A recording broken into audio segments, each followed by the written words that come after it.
మీరందరూ కొంతమంది నిన్న మొన్న చూశాను, మీ రికార్డ్స్ అన్ని యంగ్స్టర్స్వి 2040, 54, 55 కూడా సర్వీస్లో ఉంటారు కొంతమంది కొత్తగా వచ్చిన ఐఏఎస్ ఆఫీసర్స్ అందరూ. నేను ఐఎమ్ థింకింగ్ 2047 అంటే ఆ తర్వాత కూడా ఆలోచిస్తున్నాం, ఒక ఎకో సిస్టమ్ క్రియేట్ చేయాలి. ఇండియా నెంబర్ 1 కావాలి. ప్రధానమంత్రి నరేంద్ర మోడీ గారు వచ్చిన తర్వాత 11వ ఆర్థిక వ్యవస్థ 4వ అతిపెద్ద ఆర్థిక వ్యవస్థగా తయారైంది. ఒకప్పుడు అమెరికా అంటే భూతం కింద చూసేవాళ్ళం, పెద్ద బ్రదర్ అని. ఇప్పుడు అమెరికా కూడా మనతోనే సమానంగా చూస్తున్నాం. ఇచ్చిపుచ్చుకునే ధోరణికి వచ్చాం. అది రావడానికి కారణం మీరందరూ గుర్తుపెట్టుకుంటే, మనకు స్వాతంత్రం వచ్చి దగ్గర 75 సంవత్సరాలు అయిపోతుంది, 77 సంవత్సరాలు అవుతా ఉంది. ఇంకొక 22 మైక్ కరెక్ట్గా చూసుకో, ఇంకొక 22 సంవత్సరాల్లో 100 సంవత్సరాలు మనం పూర్తి చేసుకుంటున్నాం. నేను కూడా చాలా చూశాను రాజకీయాల్లో. నిన్న మొన్న చూస్తే ఐఏఎస్ ఆఫీసర్లు, ఐపీఎస్ ఆఫీసర్లు చూస్తే వాళ్ళు పుట్టిన సంవత్సరమే నేను సీఎంగా ఉన్నా. అవన్నీ చూసినప్పుడు I had a great experience in this country. Rayalaseema రాళ్లసీమగా మారిపోతుంది, ఎడారిగా మారిపోతుంది, ఎవరు కాపాడలేరు అన్న రోజులు కూడా. అయితే ఈరోజు జరిగే పరిణామాలు చూసిన తర్వాత ఒక నిర్దిష్టమైన ఆలోచనతో మనం ముందుకు పోతే ఏదైనా సాధిస్తామనేది నా ప్రగాఢమైన విశ్వాసం. ఈ దేశంలో ఎవ్వరూ ఆలోచించినప్పుడు విజన్ 2020 తయారు చేశాం. దానికంటే ముందు మీరు ఒక్కసారి గుర్తుపెట్టుకోవాల్సింది 1991 కంటే ముందు రిఫార్మ్స్ రాలేదు. రిఫార్మ్స్ రాకంటే ముందు మీరు చూస్తే ఆర్థిక వ్యవస్థ 2%, 3%, మ్యాక్సిమం 3.5%. అది ప్రపంచం అంతా మనల్ని ఎగతాళి చేసేవాళ్ళు. ఇది హిందూ గ్రోత్ రేట్ అని. ఒకప్పుడు ఏషియన్ టైగర్స్ అని ఒక 6-7 దేశాలు, సౌత్ కొరియా, ఇవన్నీ బ్రహ్మాండంగా చేస్తే నేను మన ఎమ్మెల్యేస్ అందరినీ ఆ దేశాలకు పంపించాను, ప్రభుత్వ డబ్బులు ఖర్చు పెట్టి. చూసి ఒక పబ్లిక్ పాలసీలో వాళ్ళు ఏం చేయగలుగుతున్నారో మనం ఎట్లా చేయాలని చెప్పి పంపించాను.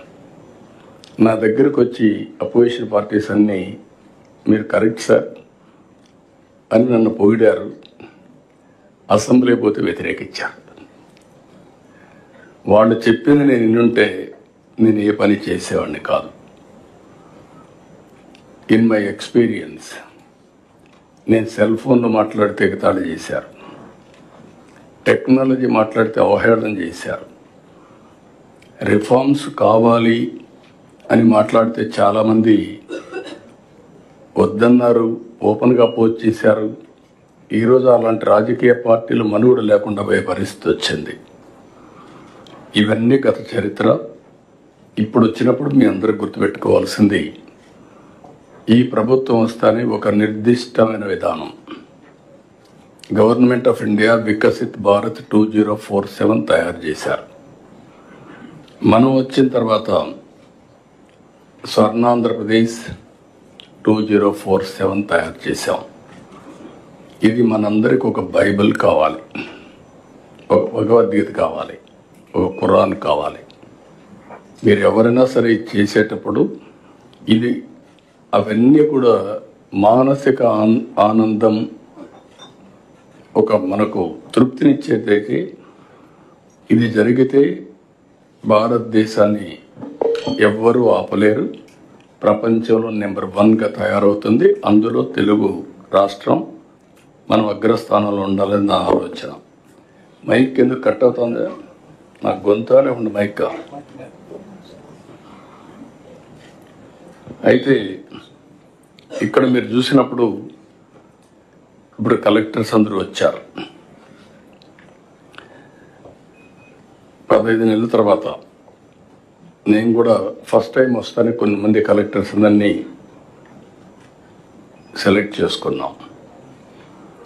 ప్రాసెస్లో 1 సంవత్సరం చూసిన తర్వాత మళ్ళీ ఉండే వాళ్ళలో నేను ఒక ఆలోచన చేశాను. నేను చాలాసార్లు ప్రయత్నాలు చేశా, కానీ ఈసారి మాత్రం కొంచెం డెప్త్కి వెళ్తున్నాను. అందుకే చీఫ్ సెక్రటరీ దగ్గర నుంచి డీజీపీ దగ్గర నుంచి అందరిలో కూడా రైట్ మ్యాన్ రైట్ ప్లేస్ మనం పెట్టుకోగలిగితే అక్కడి నుంచి మన విజన్ కూడా, నేను అనుకున్న పనులు కూడా సుజావుగా జరుగుతాయనే ఉద్దేశంతో ఫస్ట్ ఆఫ్ ఆల్ నేను ముందు ఒక ప్రజాస్వామ్యంలో ఉన్నాను కాబట్టి మా ఎమ్మెల్యేల సెలక్షన్లో కూడా చాలా ఎక్సర్సైజ్ చేశాం. మంత్రుల సెలక్షన్లో కూడా చాలా ఎక్సర్సైజ్ చేసుకున్నాం.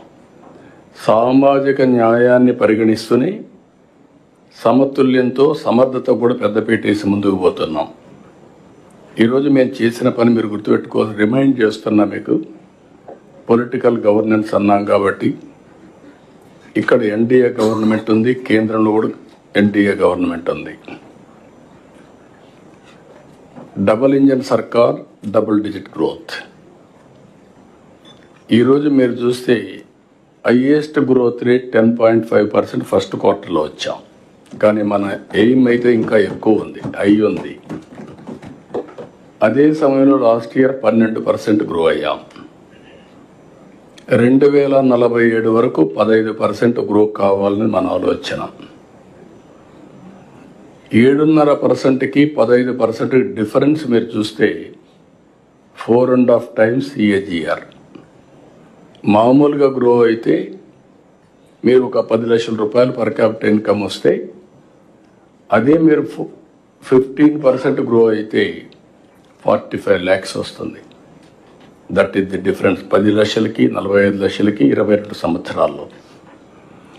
అందుకనే ఈరోజు మీరు చూసినప్పుడు చాలా స్పష్టంగా I'm very happy. Finance department planning, they have done very good exercise. ఈరోజు కలెక్టర్స్ కాన్ఫరెన్స్లో ఈరోజు రేపు మీరు మాట్లాడే విషయాలను చూశాను. అన్నీ నేనే ప్రిపేర్ చేయమన్నాను, ప్రిపేర్ చేశారు.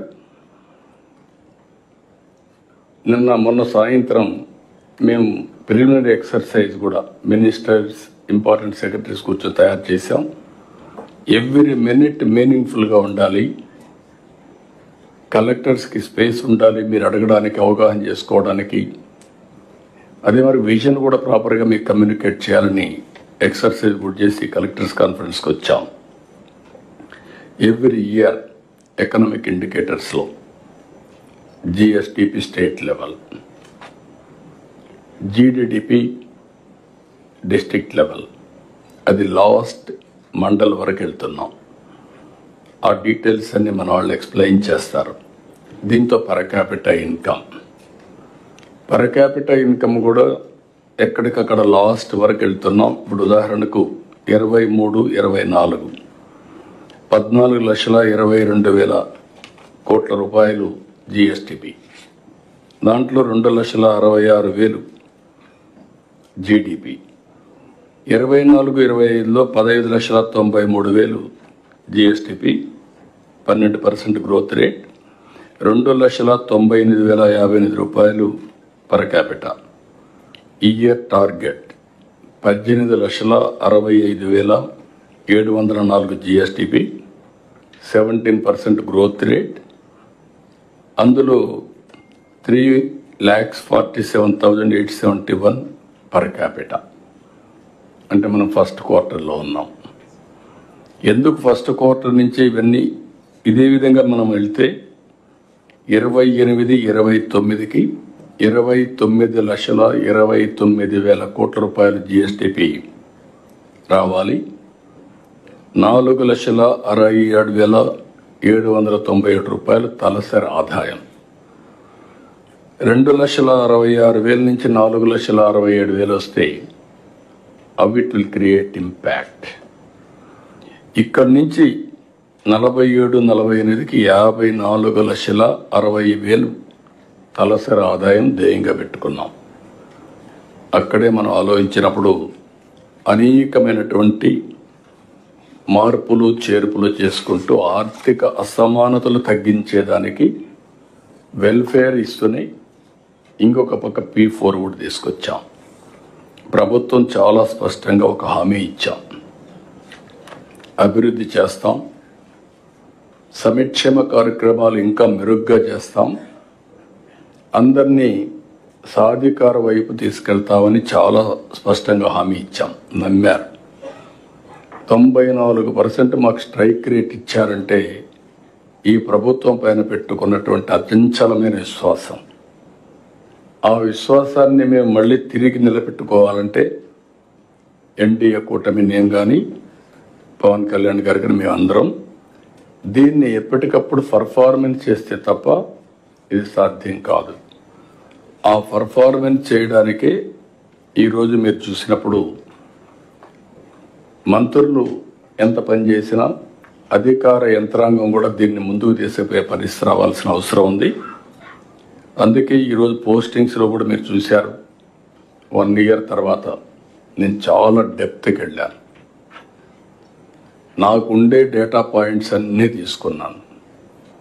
దాన్ని బేస్ చేసుకొని అన్ని విధాలు ఆలోచించిన తర్వాత ఎవరిని ఎక్కడ పెడితే అనుకున్న లక్ష్యాలకు దగ్గరగా చేరగలుగుతాము, మిమ్మల్ని అందరినీ ఎంపిక చేశామని చెప్పి కూడా నేను మీకు తెలియజేస్తున్నాను. ఫస్ట్ ఆఫ్ ఆల్ కొత్తగా వచ్చిన కలెక్టర్స్కి అందరికీ మనస్ఫూర్తిగా ప్రజల తరపున, మా అందరి తరపున అభినందనలు, కంగ్రాచులేషన్స్, ఆల్ ది బెస్ట్. అదే సమయంలో పాత కలెక్టర్స్కి మళ్ళీ ఒకసారి గుర్తు చేస్తున్నా, మీలో కాంప్లసెన్సీ ఉంటే అది కరెక్ట్ కాదు. మీరు చేసిన పని బాగా ఉందనే ఉద్దేశంతో మిమ్మల్ని కొనసాగిస్తున్నాం. అదే సమయంలో మీరు నిరూపించుకోవాల్సింది ఇంకా చాలా ఉంది. ఇంత మునిపే రెవెన్యూ మినిస్టర్ గారు చెప్పారు, అండ్ ఆల్సో ఫైనాన్స్ మినిస్టర్ గారు ఒక పర్టనెంట్ పాయింట్ చెప్పాడు. ప్రైమ్ మినిస్టర్ తర్వాత, చీఫ్ మినిస్టర్ తర్వాత ఆల్ పవర్ఫుల్ కలెక్టర్. మీరు అనుకుంటే జిల్లా రూపురేఖలు మార్చే అవకాశం మీకు ఉంటుంది. ఆ విషయం గుర్తుపెట్టుకోవాలి. రెండోది ప్లానింగ్, పొలిటికల్ గవర్నెన్స్ అన్నాం. మీరు అడ్మినిస్ట్రేషన్ చేయగలుగుతారు, పొలిటికల్ మేనేజ్మెంట్ చేయాల్సింది ఈ పక్కుండే రాజకీయ నాయకులు చేయాలి, మంత్రులు చేయాలి. That is their duty. Policy ఇవ్వడమే కాకుండా ఆ పాలసీని లాస్ట్ మైల్కి ప్రజల్లోకి తీసుకుపోవడం, అమలు చేయడం, ప్రజల్ని ప్రిపేర్ చేయడం, పొలిటికల్ ఫోర్సెస్ ఏమైనా ఉంటే న్యూట్రలైజ్ చేయడం, సమర్థవంతంగా వాళ్ళని ఎదుర్కోవడం చేయాల్సిన బాధ్యత వీళ్ళందరిపైన ఉంది.